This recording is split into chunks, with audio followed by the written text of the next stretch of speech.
Strategi Amerika Serikat pasca Perang Dingin untuk mengintegrasikan Tiongkok ke dalam ekonomi global telah menjadi bumerang yang menyebabkan bangkitnya Tiongkok sebagai pesaing strategis dan ancaman terhadap pengaruh Barat, sehingga memerlukan evaluasi ulang terhadap kebijakan luar negeri Amerika.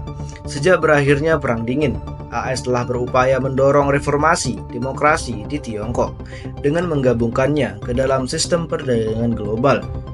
Namun, pendekatan ini secara tidak sengaja telah memperkuat kekuatan ekonomi dan geopolitik Tiongkok, menantang dominasi Amerika dan Barat.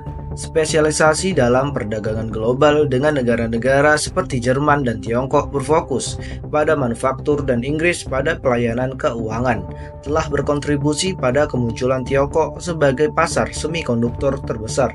Pada video ini menunjukkan bahwa AS dapat secara strategis mengalahkan Tiongkok dalam suatu konflik dengan mengganggu pasokan minyaknya dari Arab Saudi, memanfaatkan posisi unik Amerika dalam keamanan global sejak 1945. AS telah menciptakan tatanan dunia di mana negara-negara bergantung pada jaminan keamanan Amerika yang memungkinkan pertumbuhan perdagangan global dan perdamaian yang belum pernah terjadi sebelumnya. Namun, pergeseran baru-baru ini ke arah isolasionisme dalam politik Amerika menimbulkan pertanyaan tentang masa depan tatanan ini dan potensi kembalinya ke dunia persaingan sumber daya dan ketidakstabilan global.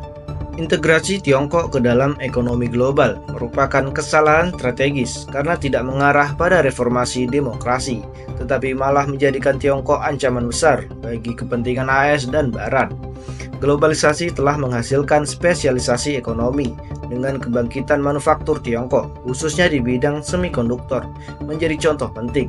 AS dapat secara efektif mengalahkan Cina dalam konflik hipotetis dengan memblokade pengiriman minyak dari Timur Tengah yang sangat diandalkan oleh Cina. Pertumbuhan Tiongkok dapat digambarkan bergantung pada kerangka keamanan global yang dipimpin AS, khususnya kendali Angkatan Laut AS atas rute perdagangan maritim. AS secara historis telah menciptakan lingkungan di mana negara-negara dapat maju tanpa terlibat dalam perang penaklukan berkat komitmen keamanan Amerika. Ada kekhawatiran bahwa mundurnya Amerika ke isolasionisme dapat menyebabkan krisis global, termasuk kelaparan dan kekurangan pasokan, yang mengingatkan pada tatanan dunia pra-1945. AS dipandang sebagai negara yang sangat mandiri dalam hal keamanan energi dan skala ekonomi yang memungkinkannya mengatasi konsekuensi isolasionisme yang lebih baik daripada negara-negara lain. Sejak berakhirnya Perang Dingin pada tahun 1989,